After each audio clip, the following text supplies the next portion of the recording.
Emergency fund कैसे manage करना है, उसको किस तरह मैनेज करना है कि वो इन्फ्लेशन को तो आराम से बीट कर ही दे।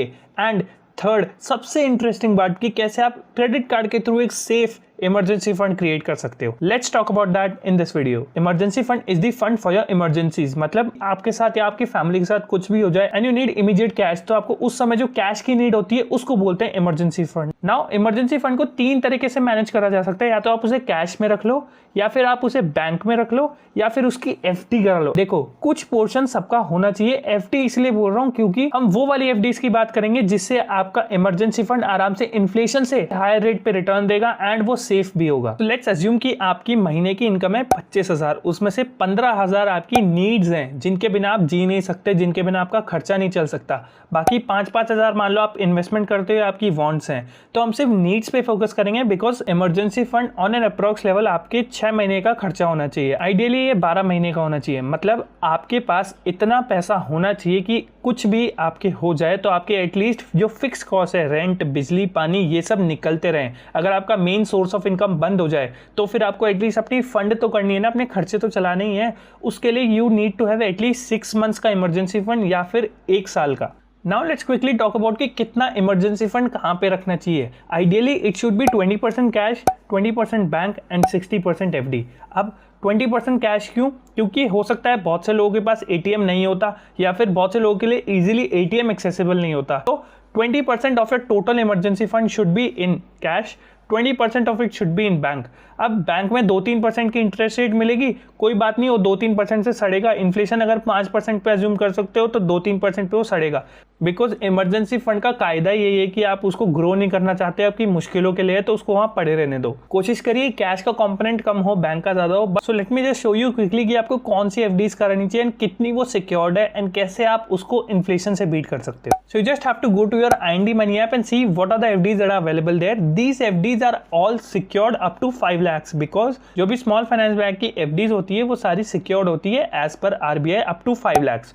अब इसका जो प्राइमरी रीजन है कि हम ये एफडीज क्यों सिलेक्ट कर रहे हैं, आप सबसे पहले ये चीज देखो, इसमें इंस्टेंट पेमेंट लिखा हुआ है।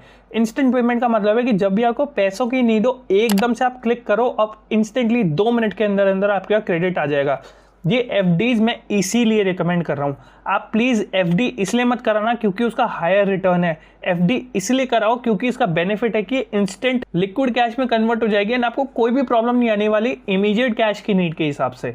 तो आप देखो कि इसमें तीनों जो एफडीज दिख रही है, IND super saver that is up to 7.1। आप इसमें ये देख सकते हो, अगर मान लो सुपर सेवर एफडी या बजाज फाइनेंस को ही लो, सुपर सेवर एफडी में आप देख सकते हो कि आप इंस्टेंट विड्रॉल अगर करते हो तो 6.6% इंटरेस्ट रेट तो मिलेगी ही मिलेगी। देन यूल सी 1 साल की एफडी है एट 6.4%। तो दैट मीन्स कि एटलीस्ट आपका इन्फ्लेशन तो थोड़े रेट से बीट हो ही रहा है। एंड आप ये एफडी इसलिए करा रहे हो कि आपका इन्फ्लेशन भी चेक पे है एंड अगर कोई पैसों की नीड हुई तो आप हाथ की हाथ इसको लिक्विड में कन्वर्ट करा लोगे, आपका कोई नुकसान भी नहीं होगा। एंड जो लास्ट बात मैं आप करने वाला हूं दैट इज कि आप क्रेडिट कार्ड से कैसे अपना इमरजेंसी फंड एफिशिएंटली ग्रो कर सकते हो। आप ये देखो, अगर मान लो आपके पास क्रेडिट कार्ड है, it gives you a total period of 15 to 45 days of free credit, मतलब ऑन एन एवरेज आपको 30 दिन का फ्री क्रेडिट मिल रहा है बैंक की तरफ से। तो अगर मान लो आपकी कोई हॉस्पिटल लायबिलिटी इमरजेंसी में क्रिएट होती है तो आप क्या करोगे, इमरजेंसी फंड को इमीडिएटली मत निकाल लेना, क्रेडिट कार्ड के थ्रू वो पेमेंट करना। एंड क्रेडिट कार्ड में मेक श्योर कि आप ऐसा क्रेडिट कार्ड लो जो लाइफ टाइम फ्री हो, उसमें 1-2 लाख रुपए की तो आपकी लिमिट हो, 6 महीने या 12 महीने का जो आपका खर्चा है वो कवर हो रहा हो आराम से, एंड आपका फ्री हो वो कार्ड, ना उसकी ज्वाइनिंग फी हो ना एनुअल फी हो। बहुत सारे क्रेडिट कार्ड्स आज ऐसे मिले हुए हैं जो एनुअल फी, ज्वाइनिंग फी पूरी वेव्ड ऑफ हो जाती है, उसमें आपका 1 रुपए भी नहीं लगता। तो have a good limit card, उसको सिर्फ और सिर्फ आप इमरजेंसी फंड के लिए यूज करना। एंड सबसे इंपॉर्टेंट बात, अगर मान लो आपकी कोई लायबिलिटी आती भी है in case of emergency funds, तो आप डायरेक्टली उसके थ्रू ही अपने एक्सपेंसेस करो क्योंकि आपके पास उतना इमरजेंसी फंड तो ऑलरेडी पड़ा है। तो अगर मान लो और कोई इमरजेंसी नीड या इमरजेंसी फंड की रिक्वायरमेंट होती है तो एटलीस्ट आपके पास कैश तो पड़ा है, आपके पास 30 दिन होंगे और फंड्स मैनेज करने के। तो अगर मान लो आप यहीं अपने कैश में से दे रहे होते तो आपको कितनी प्रॉब्लम होती, अगर फिर से कोई लायबिलिटी या और बड़ा खर्चा आता तो आप पैसे कहां से लाते। पर अगर आप क्रेडिट कार्ड से पेमेंट करोगे तो फायदा ये कि आपका 30 दिन का बफर टाइम है टू मैनेज मोर मनी।